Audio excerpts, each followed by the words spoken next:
What's going on, everyone? This is Kevin here, coming at you with my hands-on and first impressions video of the TCL A2X. So let's get started.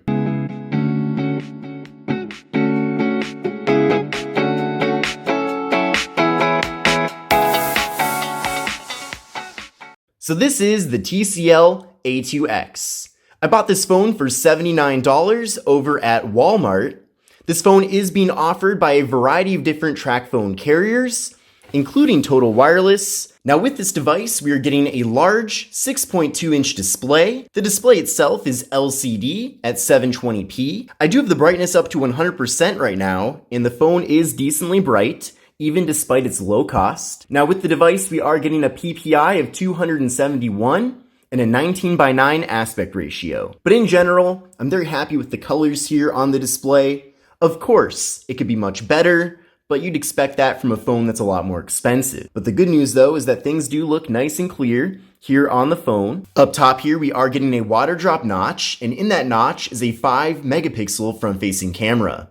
Now stay tuned to my full video review about this phone, as I'll show you a variety of different photo and video samples. With the device, we're getting 32 gigabytes of internal storage with microSD card expansion. There is no wireless charging with this phone, which is another thing that you wouldn't expect from a phone in this price range.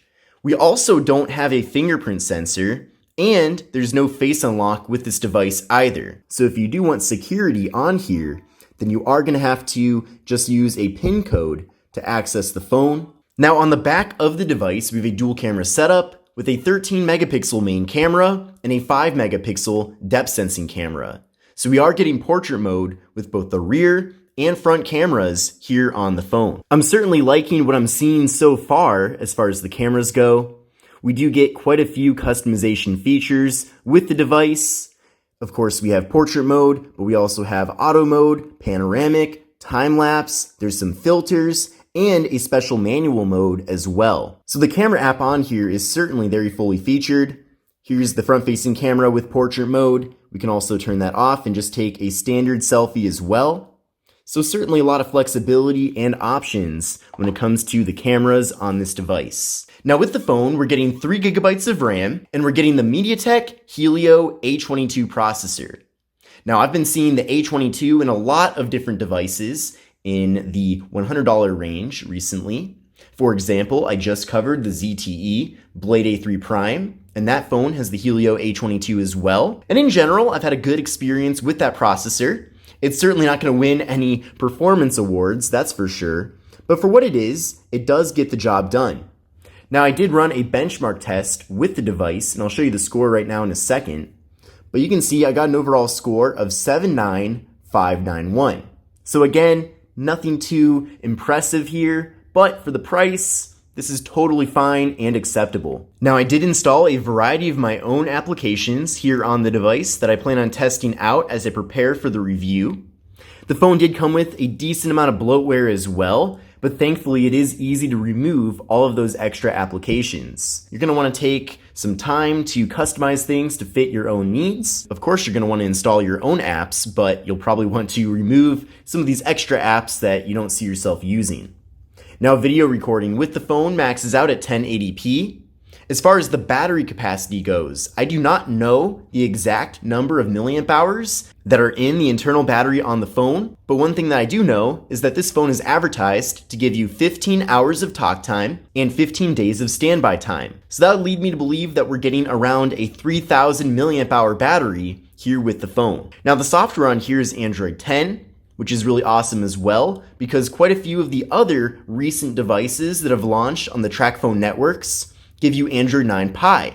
So if you are looking to get a TracFone device with Android 10, then the TCL A2X certainly is one of them. But now that we've gone over the major specifications here with the device, let's take a closer look at the hardware itself.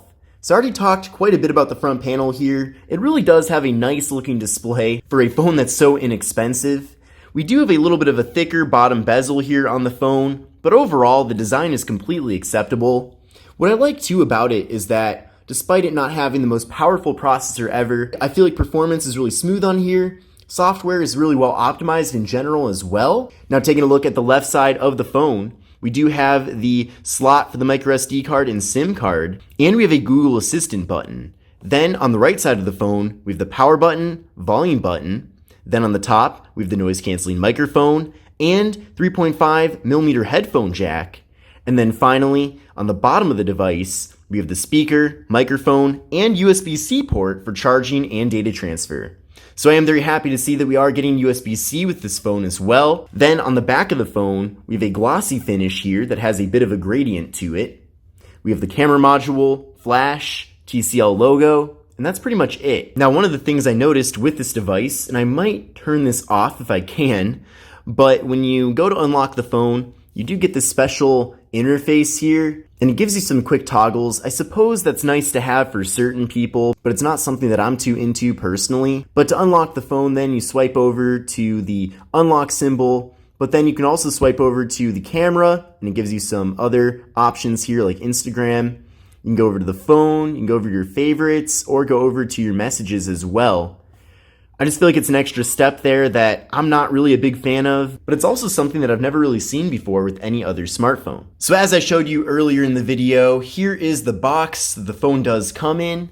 So we have a picture of the phone on the front. This is one of those cool boxes where you can open up this front flap to see some information about the various plans, and then typically the phone would be right here. Getting deeper into the box, we'll open this up and see what other contents we have.